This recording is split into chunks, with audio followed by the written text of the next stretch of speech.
At ganitong luto naman sa manok ang ihahanda natin ngayong pananghalian. Baka gusto nyo pong subukan. At maaga pa nga lang ay gumising na rin tayo at nagpunta na tayo ng palengke. At ito na nga yung mga pamili natin. Habang tulog pa si Kapares ay ihahanda na natin yung ating mga ingredients. At halos araw-araw nga din ako nagpupunta sa palengke para bumili ng lulutuin natin. At minsan dun ko na rin iniisip kung anong ihahanda sa pananghalian. At dahil madalas nga nagulay tayo ay gusto ko ring mag-ulam ng manok kaya sasamahan natin ng atay. At ito na nga yung hihiwain nating aromatics natin ay gagamit lang tayo ng luya at sibuyas. Syempre maglalagay din po tayo dyan ng kamatis. At gumastos nga lang din po tayo dyan ng 200 pesos. At sa mga nanay dyan na hindi pa nakakapag-isip ng lulutuing ulam, ito baka gusto nyong subukan. At balik na nga tayo sa paghihiwa ng ating kamatis. At natapos ko na nga rin yung sibuyas, pati na rin ang luya. Ay sunod naman natin yung ating mustasa. Ito nga pala yung ilalagay natin. At hihiwain ko lang po yan.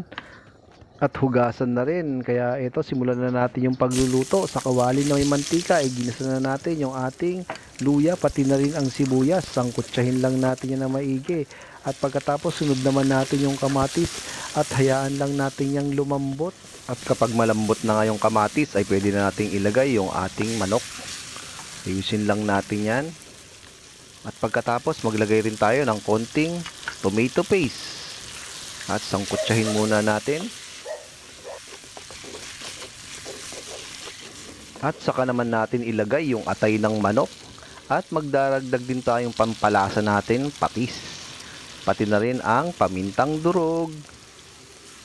Ayusin lang po natin yan.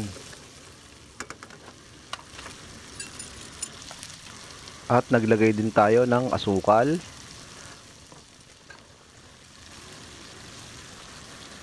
At dinagdagan ko rin ng kalahating chicken cubes, pati na rin ang tubig.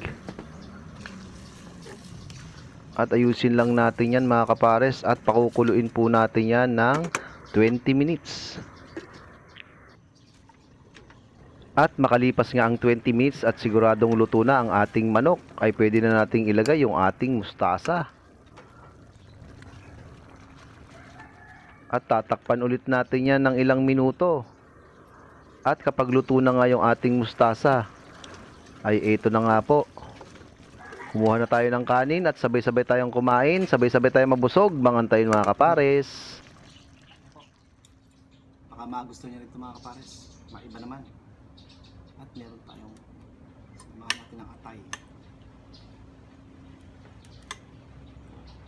Po.